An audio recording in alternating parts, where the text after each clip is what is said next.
meillä on ilo toivottaa Kallion Toni tervetulleeksi Ilvekseen ja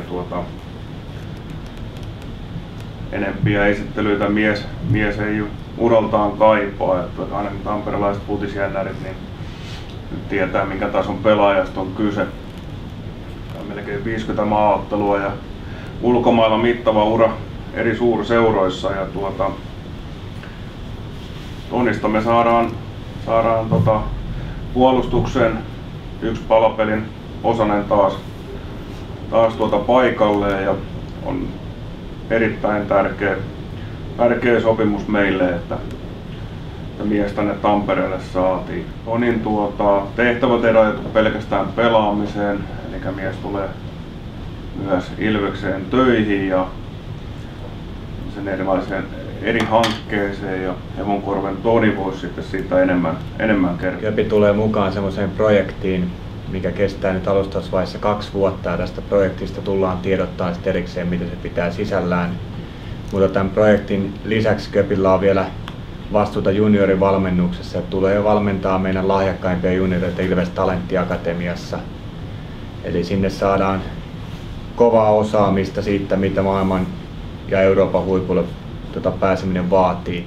Ei me voitu parempaa saada ja vielä Köpistä tamperelaisena pelaajana palaamassa tuollaisen kierroksen jälkeen, minkä se on tehnyt niin Tampereelle, niin siitä tulee nauttia varmasti tamperelaiset jalkapallon ystävät ja ennen kaikkia Ilves. Ja lisäksi mitä se tuo niin kuin erillisarvoa, niin on reeneen taso tulee nousee oman osaamisensa ja esimerkkinä meidän nuoremmille pelaajille niin ei parempaa voi saada.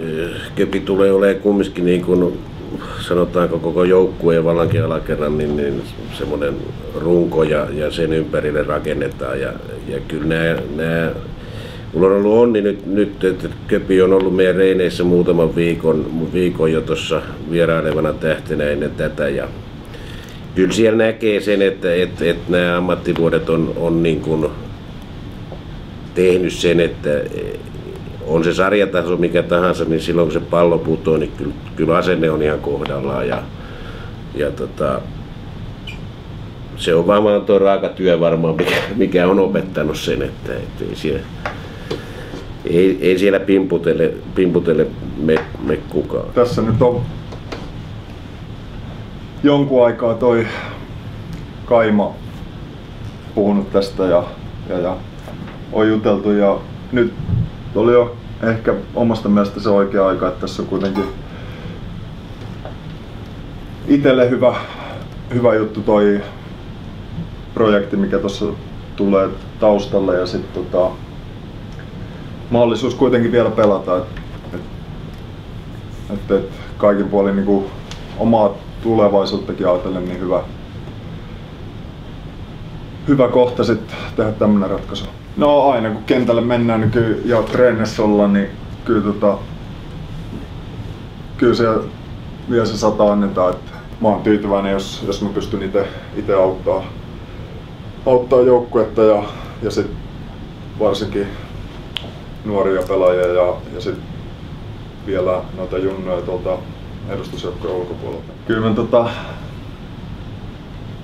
Kyllä mä melkein uskallan sen luvata, että me ainakin siinä viimeisessä vaiheessa pelataan tästä noususta. Niin. Pieni kiva stadion ja Ilves tulee varmaan pelaa hyvää futista ja viihdyttää yleisöä. Mitä enemmän me saadaan sinne katsoja, niin sen parempi se on kaikille. Et katsomus on parempi tunnelma, niin kentälläkin on parempi, kivempaa. Toni Kallio tässä moi. Tampereen parasta futista kesällä Tammelassa. Nähdään siellä.